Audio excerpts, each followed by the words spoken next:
Bismillahirrahmanirrahim. Oh, banyak-banyak. Kuat-kuat. Nak rasa ni macam mana lah buang naik kereta dulu kan. Kan? Okey lah. Kena naik, kena beratur naik. Kena naik lagi. Kita ada pedah juga. Kena naik ni. Boleh naik tu.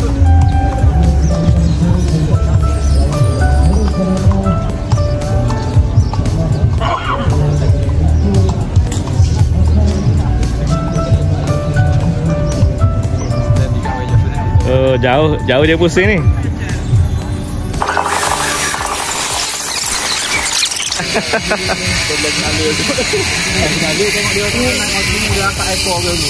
Allah, lega masuk lega.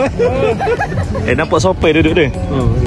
Masuk ni sumpah Khadijah radhiyallahu anha ni. Jalan-jalan. Kemarin ada ni.